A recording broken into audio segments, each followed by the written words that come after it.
La semana pasada estuvimos viendo y gozándonos de la gracia soberana de Dios que Él nos ha demostrado al habernos dado la admisión o la entrada a su reino después de que aquellos que antes que habían sido invitados no quisieron entrar en su reino, poniendo excusas que no tienen sentido. Rechazaron el privilegio de estar a la presencia de su majestad y de estar a su mesa.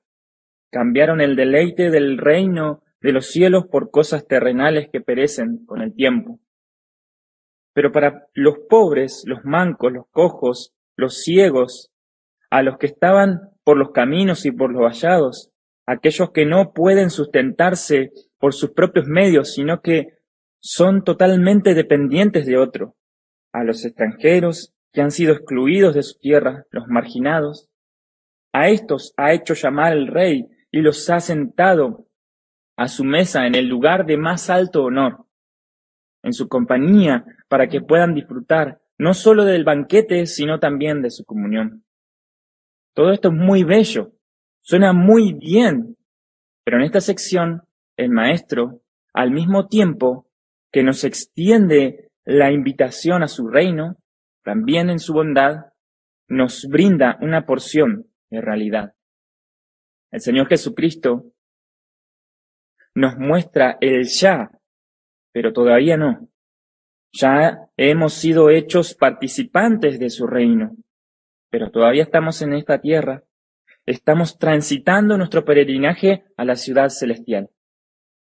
Cristo nos advierte de los peligros y dificultades que van a haber en el camino, no queriendo decir que el creyente se pierda, sino que, al igual que él, pasarán pruebas en esta transición.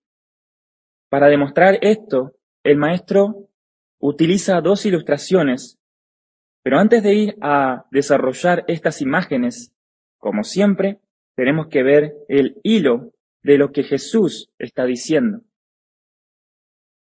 Primero, veamos lo que tenemos en los versículos 25 al 27. Grandes multitudes iban con él, nos escribe el relato, y volviéndose les dijo: si alguno viene a mí y no aborrece a su padre y madre y mujer e hijos y hermanos y hermanas y aún también su propia vida, no puede ser mi discípulo. Y el que no lleva su cruz y viene en pos de mí, no puede ser mi discípulo.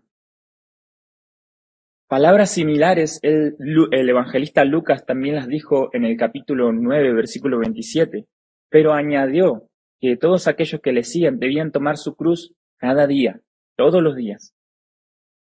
Esta sección, Lucas nos relata que mucha gente seguía a Jesús. Esto era algo muy común, debido a que la fama del Maestro se extendía por todas partes. Recordemos que el Salvador estaba yendo en dirección a Jerusalén y en el camino iba predicando. También es necesario recordar que muchas personas seguían a Jesús por las motivaciones incorrectas, y esto era algo que el Maestro lo tenía bien sabido. Por esta razón es que se vuelve de esta manera y dirige estas palabras, que a pesar del tiempo, todavía tienen mucha relevancia para nuestros días. El problema que muchos tienen con estos versos, y que muchos de nosotros alguna vez habremos tenido, es el énfasis que el maestro hace utilizando la palabra aborrecer. En el idioma original la palabra se traduce como odiar, y quizás no nos ayude a interpretar correctamente lo que Jesús está queriendo decir.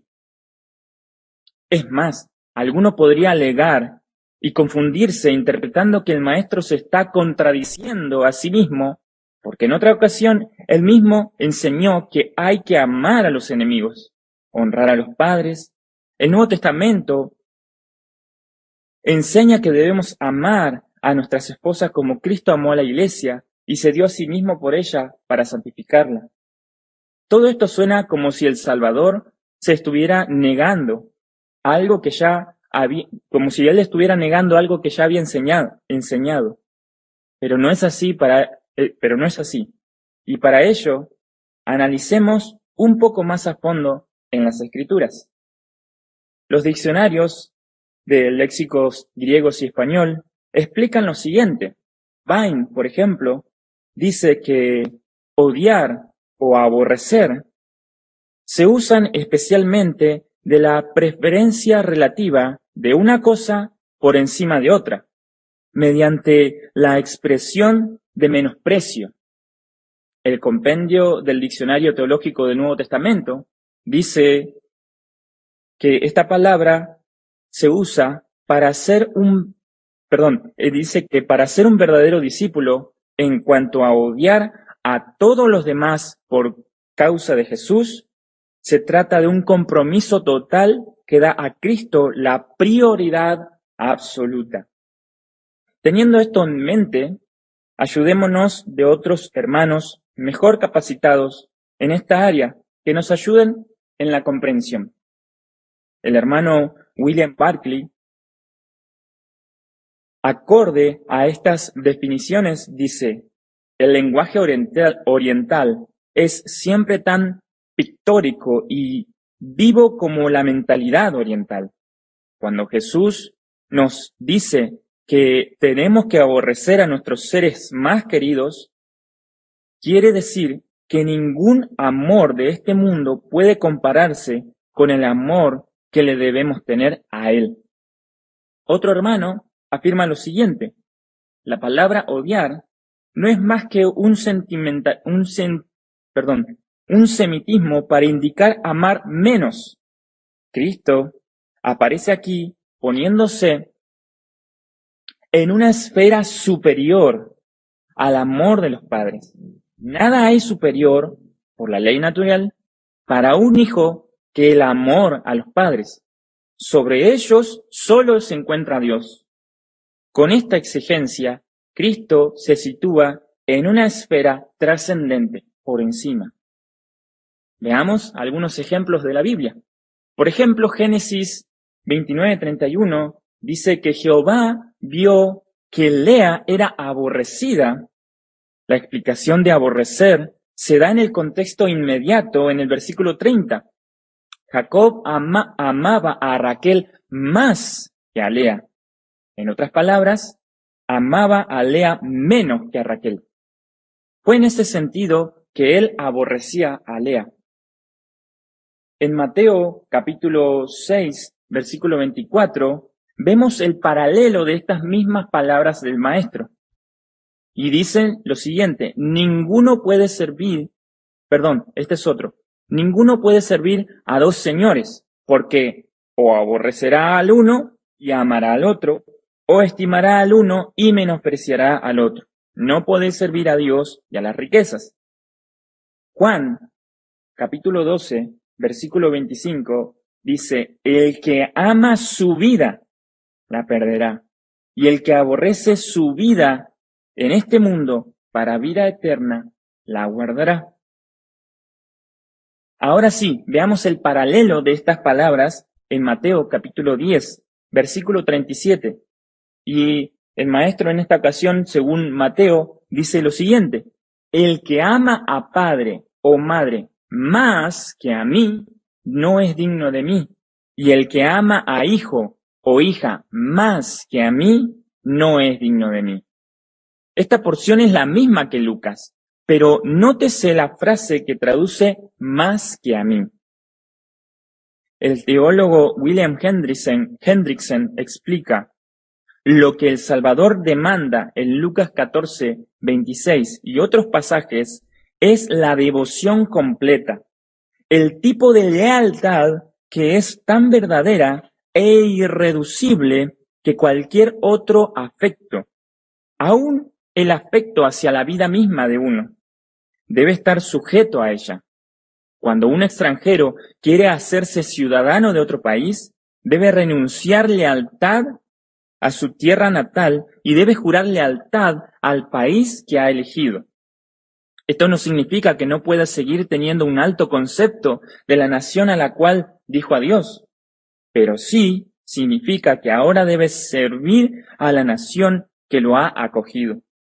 Aún más absoluta e incondicional debe ser la lealtad que los ciudadanos del reino de Dios sustentan hacia su patria celestial y su Señor de señores y Rey de reyes. Si una persona no está dispuesta a dar esa devoción incondicional, entonces, dice Jesús, no puede ser mi discípulo. Entonces, lo que está haciendo énfasis el Señor en esta ocasión no es que debemos odiar a los demás, no es que debemos dejar nuestros matrimonios, ni dejar nuestras familias, ni abandonarlos y seguirlos. No está queriendo decir eso el Señor Jesucristo, sino que está demandando una lealtad, un amor mayor que el que tenemos a nuestros seres queridos. Adjunto a esto viene la siguiente advertencia. El versículo 27 dice, y el que no lleva su cruz y viene en pos de mí, no puede ser mi discípulo.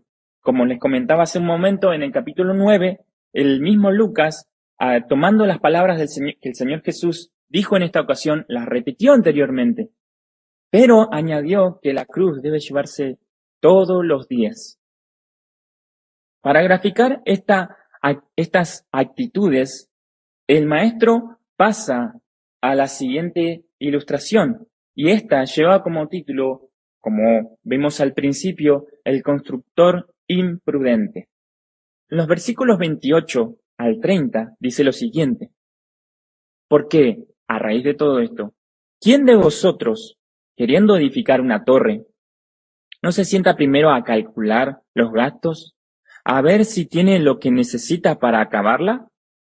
No sea que después de que haya puesto el cimiento y no pueda acabarla, todo lo que lo vean comiencen a hacer burla de él, diciendo, este hombre comenzó a edificar y no pudo acabar. El texto no aclara para qué sea realizada esta torre. Podría ser para hacer un puesto de vigilancia contra los ladrones en un viñedo o en un lugar de almacenamiento. De todas maneras, lo que Jesús quiere enfatizar es la actitud de un hombre que construye una fortificación sin haber tenido en cuenta los gastos que va a realizar en la obra. Si no cuenta con los recursos para la edificación, será la burla de todos.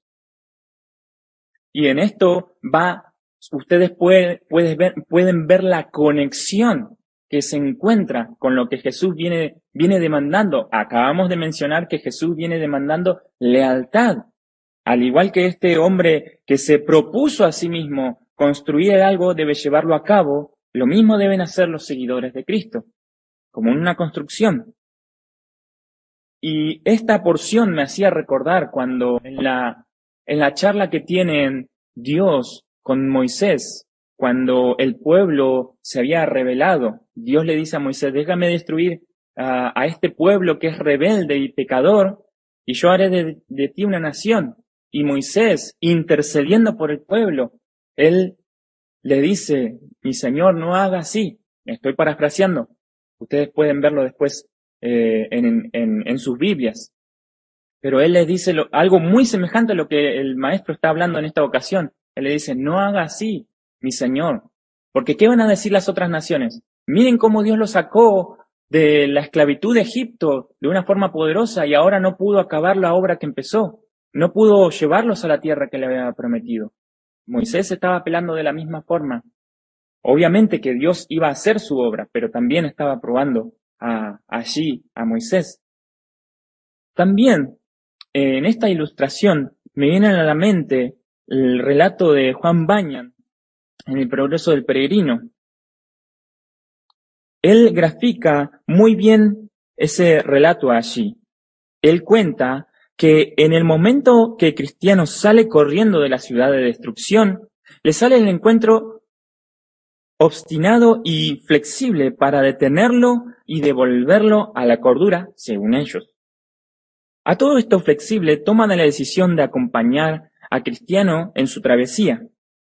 Mientras van yendo en busca de la puerta angosta, los dos viajeros van hablando de todas las maravillas que habrán en la ciudad celestial sin prestar atención al camino. Flexible, miren lo que dice: bien, buen amigo, mi corazón salta de alegría. Sigamos adelante y apresuremos nuestra llegada. Mientras Cristiano le iba contando todas las maravillas que habían allí en la ciudad celestial que tenía en su libro. En tal conversación, sigue diciendo el escritor, en tal conversación iban agradablemente entretenidos cuando los vi llegar a la orilla de un cenagoso pantano que había en la mitad de la llanura, y descuidados se precipitaron en él.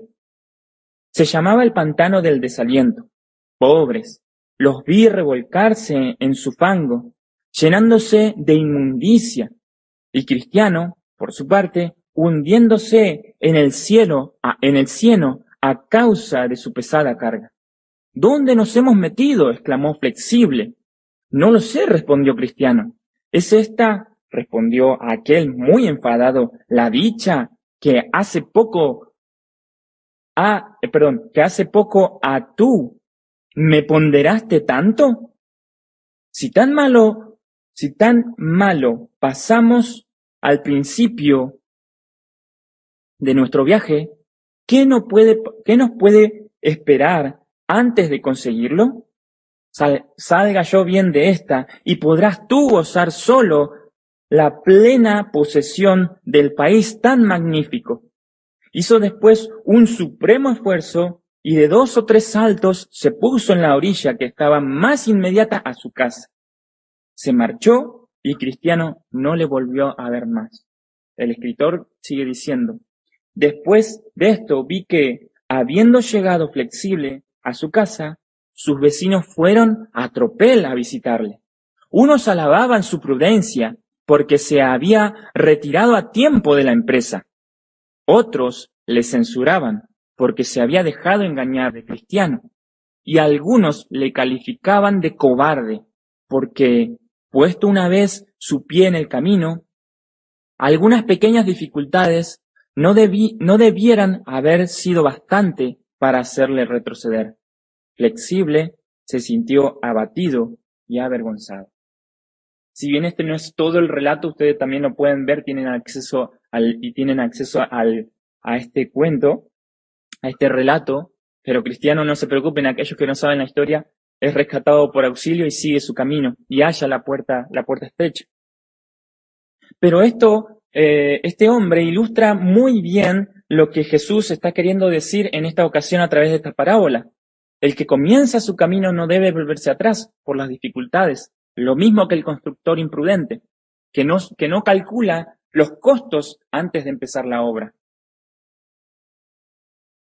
También, si continuamos, enganchada también a esta parábola, podemos ver el versículo 28, dice: porque ¿quién de vosotros, queriendo edificar una torre, no se sienta primero y calcula los gastos, a ver si tiene lo que necesita para acabarla? No sea que después que haya puesto el cimiento y no pueda acabarla, todos los que lo vean comiencen a hacer burla de él, diciendo: este hombre comenzó a edificar y no pudo acabar. Y ahí empieza otra parábola. El 31. ¿O qué rey, al marchar a la guerra contra otro rey, no se sienta primero y considera si puede hacer frente con 10.000 al que viene contra él con 20.000? Y si no puede contra el otro, está todavía lejos. Y si no puede, cuando el otro está todavía lejos, le envía una embajada y le pide condiciones de paz. En esta ocasión tenemos, queriendo ilustrar lo mismo, tenemos una imagen de un rey. En esta ocasión tenemos 2 reyes, uno con 10.000 soldados y otro con 20.000. Y es obvio quién va a ganar. El que tiene más va a ganar. Pero pongámonos en el lugar, lo que el Señor Jesucristo está queriendo hacer en esta ocasión, que es que nos pongamos en el lugar que tiene aquel rey que tiene menos soldados. Ustedes pueden ver que esto era algo muy común, Si ustedes ven los Reyes, Primera y Segunda de Reyes, Primera y Segunda de Crónicas, pueden ver que las batallas siempre era algo muy común en esta época. Entonces los que estaban escuchando sabían de lo que Jesús estaba hablando. Y para ellos quizás era obvio, pero lo que debemos entender es el énfasis que Dios hace. Si comparamos estas dos parábolas, podemos ver que el constructor, si no tiene los medios, si no cuenta con los medios para construir, con los recursos para construir, deja de construir o no construye nada y listo. Él sigue normalmente con su vida. Pero en esta ocasión de este rey, este hombre debe tomar una decisión, sí o sí. Tiene que ir a la guerra. El enemigo está viniendo contra él, lo viene a atacar y viene con 20.000 y él solamente tiene 10.000. No puede decir, bueno, hoy no voy a hacer nada y listo, ya. No. Él tiene algo que hacer y la respuesta es obvia. La respuesta que ahí tenemos es obvia. Si no puedo ir a la guerra con estos 10.000, es preferible rendirse, enviar una embajada de paz antes de que venga aquel enemigo y tome toda la ciudad y pierda yo la vida y tome todo y destruya todo. Eso es lo que en esta ocasión el Señor está queriendo decir, lo que está queriendo enseñar con estas dos parábolas. Y el énfasis es que todos sabemos que Cristo, el Rey de Reyes y el Señor de Señores, está viniendo, está en camino, y ninguno de nosotros puede hacerle frente. No hay hombre en la tierra que le pueda hacer frente. Si nos estás escuchando por primera vez, si algún momento fuiste a la iglesia o si escuchaste alguna vez el mensaje, pero no te arrepentiste de tus pecados, esta es una realidad que te toca muy fuerte y es muy feroz para tu vida. Porque lo que nosotros hablamos es lo que dice la Biblia. Y lo que dice la Biblia es que el Señor Jesucristo está viniendo. Él prometió que iba a venir. Va a venir a buscar a su iglesia. Y Él viene con su ejército. Este rey viene. ¿Y qué vas a hacer?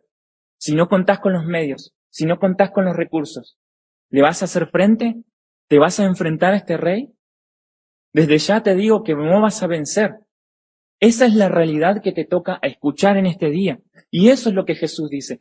Este rey insensato, no es sensato ir a la guerra. Este rey se tiene que rendir, tiene que rendirse ante el poder de este otro rey. Debe someterse, debe jurarle lealtad.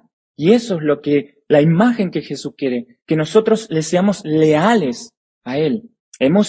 Acabamos de ver la semana pasada que hemos sido admitidos a este reinado. El Señor Jesucristo nos ha dado la admisión a este reino. Somos súbditos de Él, de este Rey, y le debemos lealtad a Él. Debemos serle leales, debemos serle fieles en todo lo que nos propone, en todos sus mandamientos. Eso es lo que quiere dejar el Señor Jesucristo, también en esta imagen. Pero al mismo tiempo, quiere que nos sometamos a Él. Tanto creyentes como no creyentes. Quiere que dependamos de Él, porque con nuestras propias fuerzas no vamos a poder ni seguir adelante. Es todo muy bonito, es todo muy bello, pero en el camino van a haber dificultades. Eso es lo que el Señor Jesucristo nos quiere decir. Él nos quiere dar una porción, como bien lo decía hace un momento, una porción de realidad. Recuerdo una vez que estábamos evangelizando cuando se podía, al aire libre, y una vez estaba hablando con un joven mientras fumaba un cigarrillo, y él me decía, mientras le compartía el evangelio, me decía, yo ya probé el cristianismo, yo ya fui a la iglesia, pero no es para mí, es muy difícil. Y me recordé de estas palabras que dijo el Señor Jesucristo. El costo del discipulado. El Señor es real, no nos esconde ninguna realidad, no nos esconde ninguna verdad. Él nos dice que vamos a padecer dificultades en esta tierra, Pero Él también nos dice que después de esta travesía, que después de este sufrimiento, porque Él también lo pasó, Él también tuvo que hacer esa travesía, ese camino, y sus pasos nos dejaron la huella para que nosotros podamos seguirle y el camino se nos haga más fácil. El Señor, cada vez que pasamos en estas dificultades, en estas pruebas, en estas adversidades, Él nos entiende totalmente porque Él también ya las pasó. Y este joven me decía, a mí no me gusta el cristianismo porque es muy difícil. Y cuando le compartí de estas palabras, ahí cambió. Pude ver en su rostro, pude ver en sus ojos. Había entendido la realidad. No sé si se habrá arrepentido, ojalá que sí. Ojalá que sí se haya arrepentido y esté caminando, a pesar de los tropiezos, a pesar de las dificultades, a pesar de las adversidades. Y muchas veces pensamos que son las adversidades que nos rodean, que son la familia, que son las cosas, pero la carne misma es la que se opone. Hay una lucha, pero la batalla siempre es del Señor. Por eso es necesario que nos sometamos como este rey al Señor Jesucristo, su poderío, que Él pelee por nosotros contra la carne, contra la oposición, y que el fruto del Espíritu prevalezca y madure y crezca cada vez más y glorifique al Padre. Estamos en guerra, estamos en una batalla. Esa es la realidad que Jesús quiere que sepamos en esta mañana. Estamos en una guerra, en una batalla, las tinieblas avanzan. No pueden ganar, pero aún así hacen todo lo posible, a pesar de que ellos saben que no van a vencer. Van a ofrecer oposición. Y esa es la realidad que tenemos en nuestras mentes gracias al Señor Jesucristo. Poner nuestra esperanza en el Señor Jesucristo, aquel que pelea por nosotros. Eso es lo que debemos hacer, someternos a Él, rendirnos. Bien lo decía el hermano hoy y en toda la reunión desde que comenzamos. Justificados pues por la fe tenemos paz para con Dios. Eso es lo que Jesús vino a hacer las paces. Él vino a reconciliar el hombre para con Dios. Había esta enemistad y no íbamos a poder vencer. Te digo esa realidad, no íbamos a poder vencer. Íbamos a salir perdiendo. La muerte era lo único que nos esperaba. Pero Dios sabía, por eso envió a su Hijo Jesús, sabiendo eso, para que nosotros podamos ser reconciliados con Él, siendo Jesucristo castigado por nosotros. Y hoy, como leía el hermano en la lectura que hacemos todos los domingos, podemos ser embajadores de Cristo, diciéndole reconcíliense con Dios porque hay todavía esperanza. Si ustedes van a la batalla así como están ahora, van a perder. Pero si confían en Jesús, pueden tener paz. No sean necios, no sean imprudentes, no sean insensatos. Sean sabios y hagan las paces. Utilicen lo que Dios ha otorgado para que hoy puedan tener paz para con Dios. Y no solamente hoy, sino por toda la eternidad, a pesar de las dificultades que vengan, a pesar de las adversidades. Un soldado es fiel en todo momento a su patria y a su rey. Defiende a muerte, pelea. Aunque tenga dificultades internas, él sigue, él sabe, su conciencia sabe que debe seguir adelante, que debe hacer lo correcto. Esa es la lealtad que el Señor nos demanda. Podemos tener victorias en esta tierra, pero vamos a tener males también. Pregúntenle al Señor Jesucristo, véanlo a Él. Véanlo cómo su madre y sus hermanos piensan que estaba loco, cómo es rechazado por los que Él había venido primero a salvar, cómo es rechazado por los fariseos. Véanlo cuando Él está transitando ese camino llevando su cruz, ¿cómo va sufriendo? ¿Él va contento? Una corona de espinas nomás le esperaba. Que el Señor nos dé la fortaleza. Él sabe lo que todos pasamos. Algunos pasamos estas dificultades, otros al extremo.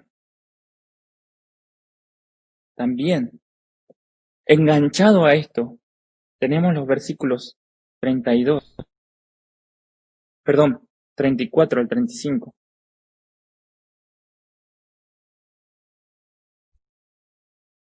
El versículo 33 dice, así pues cualquiera de vosotros que no renuncie a todo lo que posee, no puede ser mi discípulo. Y no nos está queriendo decir, con esto ya lo vimos, ya lo entendimos, que no está queriendo decir que debemos vender todo lo que tenemos y hacernos pobres y seguir al Señor Jesucristo.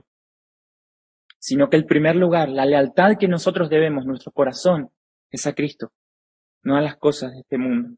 Podemos tener muchas cosas, podemos tener riquezas en este mundo gracias al Señor, pero no deben tener el primer lugar, no debe ser la motivación.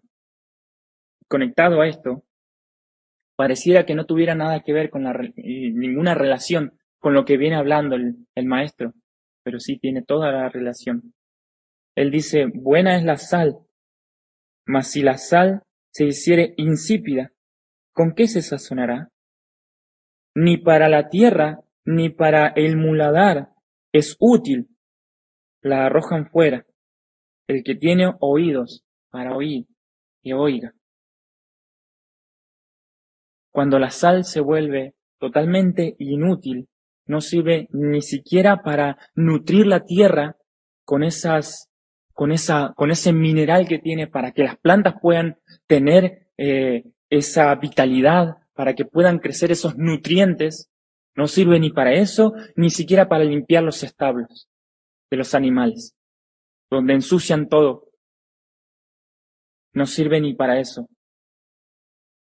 Pero el Señor Jesucristo dice que las características de un discípulo leal, un discípulo prudente, un discípulo sensato, un discípulo sensato que se ha rendido a este rey, que sabe que no puede vencerlo y que se ha rendido y se ha sometido a esta voluntad, lo compara con la sal.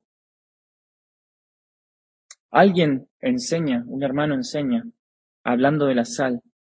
Él dice, la sal que da sabor agradable a los alimentos es el símbolo de los hijos de Dios, cuya vida y testimonio deben ser llenos de sabor y atractivo.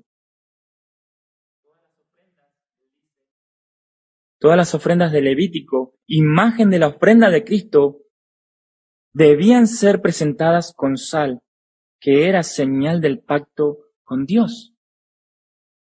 El Señor Jesús dijo a los creyentes que ellos, a su vez, eran la sal de la tierra. Deben tener sal en sí mismo. Sus palabras deben estar siempre sazonadas con sal, dijo el apóstol Pablo, allí en Colosenses capítulo 4, versículo 6. En efecto, dice este hermano, no hay nada más llano, insípido, incluso mortífero que los cristianos sin influencia, las vidas sin relieve, las palabras vacías de sentido, son cosas totalmente inútiles. Otras aplicaciones, dice él, a este símbolo puede ser que así como la sal detiene la corrupción, los creyentes son un freno a la corrupción del mundo. Si la sal provoca la sed, los cristianos auténticos deberían provocar sed de Dios en los que tienen a su alrededor. Esa es la actitud que debe tener el creyente. De la misma forma, tanto las características buenas como las malas tenemos en esta ocasión de la sal. El creyente, el discípulo que no hace conforme a su maestro, que no hace conforme a su Señor, es mortal, llega a ser mortal. Pero aquel que le sirve, que le es fiel, que le es leal, es prudente y que ha tomado la decisión de seguir al Señor Jesucristo, sin importar las dificultades. Está determinado, gracias a Dios, está determinado a construir y a terminar la construcción, confiando en Dios. Es comparado con la sal, nutriendo, guardando este mundo de la corrupción, produciendo sed de Dios a los que lo rodean. Eso es lo que el Señor me habla en esta mañana a mí, hermano. Yo se lo comparto en esta mañana y ojalá que el Señor me esté hablando también a ustedes. Estas son las condiciones que deben reunir los discípulos, aquellos que han sido admitidos a la mesa de su majestad, siéndoles leales, fieles a su rey en este camino. El ya, pero todavía no. Ya estamos en los lugares celestiales, dice el apóstol Pablo, pero todavía estamos en esta carne. Esta carne todavía ofrece oposición. La sal, esa sal, el sacrificio, como veíamos, ya fue hecho. Hay que alimentar y avivar ese sacrificio a los demás. Debemos anunciarles que Cristo ya fue sacrificado en su lugar para tener paz para con Dios. Como les decía, el Señor Jesucristo nos da una porción de realidad mostrándonos las dificultades que vamos a tener en esta tierra. Puede que sean fuertes, puede que no sean tan fuertes. Puede que sean externas, pueden que sean internas. Quizás en nuestro contexto no tenemos persecución. Podemos tener la libertad de ver nuestras Biblias en diferentes porciones. Me acuerdo de que mi esposa hace un tiempo atrás me había mostrado un video de un pastor que su tarea era preparar hombres y mujeres para que sean líderes, para guiar la iglesia. Y en una de estas ocasiones él le dieron la posibilidad, lo cuento así rápido para no ser tan extenso, le dieron la posibilidad de ir a China. Y él estuvo con unas 20, 30 personas, 8 horas, porque no podían y tenían que estar escondidos. Y entre toda esa charla, él pudo tener esa comunión con estas personas que estaban admiradas, estaban escuchando, prestando atención, personas totalmente humildes. Es lo que él cuenta en su relato. Pero lo que a él más le sorprendió es que él les traía Biblias para regalar. ¿Y saben cómo atesoraban estas personas esas Biblias?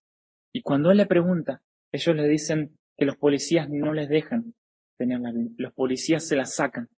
El comunismo les saca las Biblias a los chinos. Y le dice, entonces, ¿cómo viven ustedes? ¿Cómo hacen? Y dice, agarramos alguna porción, si tenemos una hoja, la agarramos y la memorizamos lo más rápido que podemos. Había uno que se sabía todo un capítulo de Isaías, de memoria. Y así amaban la palabra. Y este hombre, en vez de ir e instruir y enseñar y exhortar, terminó con este ejemplo siendo exhortado. Porque le dijo, ¿saben qué? En Estados Unidos, donde yo vivo, dice, las familias enteras tienen la posibilidad de tener la Biblia en muchísimas versiones, todas las que quieran, pero la menosprecian, no la leen, no la revisan. En cambio, ustedes que no tienen la posibilidad, están siendo perseguidos. Ustedes aman más la palabra. Este hombre fue enseñado en esa ocasión. Y hay una canción que es la que vamos a ver ahora al final de esta predicación. He decidido seguir a Cristo. Cuenta la historia, cómo surgió. Quizás algunos ya la saben. Cuenta la historia de una familia, un hombre en la India que se había convertido él y su familia al cristianismo. Y cuando se enteraron los líderes, los ancianos de esta ciudad, lo tomaron a él, su esposa, sus hijos, y lo llevaron al desierto y le dijeron, si no negas tu fe, vamos a matar a tus hijos. Y él se acordaba la primera estrofa de esta canción que vamos a cantar. Y él no negó su fe y mataron a sus hijos. Y le volvieron a dar otra oportunidad. Le dijeron, si no negas tu fe, vamos a matar a tu esposa. Y él cantó la segunda estrofa de este himno y mataron a su esposa. Y por último le dieron la última oportunidad a él Le dijeron, si no negas tu fe, si no negas a Cristo, te vamos a matar. Y él terminó cantando su canción con la última estrofa y murió. Esto parece terrible y parece horrible, parece feo, pero tiene algo muy bueno, porque esa semilla murió y fue sembrada y llevó mucho fruto, porque el líder que estaba llevando a cabo esta obra contra esta familia que amaba a Dios, a través de este testimonio se terminó convirtiendo. Y después dio testimonio a toda la aldea y pasó un avivamiento porque toda la aldea se entregó a Cristo, se entregó a Jesús, solamente por el testimonio vívido de esta familia que amaba a Dios. El Señor, en el contexto en el que nos toque vivir, sea que tengamos persecución o sea que no, sea que tengamos un COVID o no, que el Señor nos ayude verdaderamente a serle leales, a serle fieles hasta el final.